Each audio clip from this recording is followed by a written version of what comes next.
A lot of issues on voters' minds on this primary day, from inflation, high gas prices, to homelessness, to gun violence. While these pressing issues are out there, the question is, will that affect voter turnout, which is historically on the low end during non-presidential year primaries. Joining us now is political analyst Wendy Patrick. So good to see you, and you're so appropriately dressed.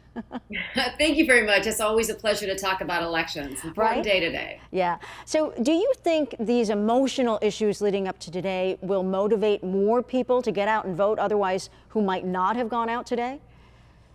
I think the answer is yes, but I have to qualify that, as we seem to have noticed, even looking and tracking early voting, that it's just not the robust turnout that we would have hoped. And that's despite so many important kitchen table issues being on the ballot, so to speak, as far as what candidates are running on.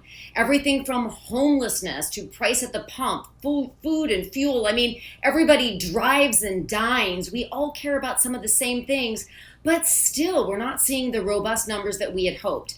And that's even despite the fact that you've just broken down some of the most important things that voters need to know. Who stands for what? Who's going to promise to help society in what way? And having a 13-hour in-person voting day today, I really hope all of those things come together and really drive those last-minute voters out to the polls. Wendy, what do you think about the pandemic's effect on the way people feel about going out to vote?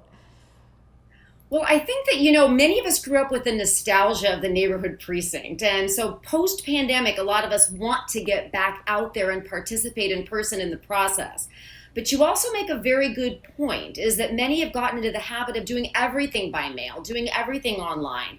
But to that extent, our new voting laws, mailing everybody a ballot, has at the very least even made that far simpler than it was in years past.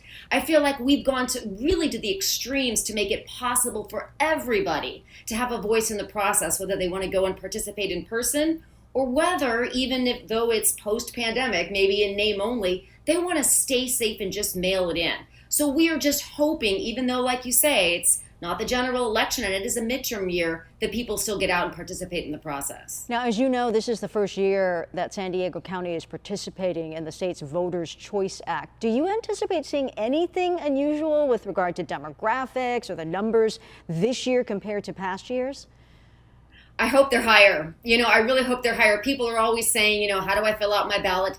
You fill it out, you do your research, you research your candidates and the issues and everything you just noted, and then you turn it in. I can't tell you how many people I know that ask for a ballot and then they just don't get it in on time. So I think all the local stations, and yours included, have done a magnificent job in educating prospective voters how to get this done. And polls are open till 8 o'clock tonight. I really hope everybody is listening, and even though they may say, oh, it's just one vote, we've been tracking a contest around the country that have been decided in recounts that came down to just a small margin of votes. So every vote counts. Make yours count today. Yeah, for sure. Wendy, what you said just made me think about polls. So sometimes polls, even very close to Election Day, show a chunk of voters who say they're undecided. Now, do you think those are people who truly just need more information? They need to really sit down and look at the issues and candidates before they vote? Or do you think some of those people end up just not voting at all? What a great question. So is saying you're undecided a way to sort of kind of get around the fact that you haven't been paying the kind of attention to the process that you wish that you had? Most people are decided. They know what issues are important to them, and most of us share common issues. The issue with being undecided probably is more about the larger picture of Democrat versus Republican than the kitchen table issues that everybody cares about. So this undecided, if you're undecided, the cure for being an undecided voter is more information, because knowledge is power.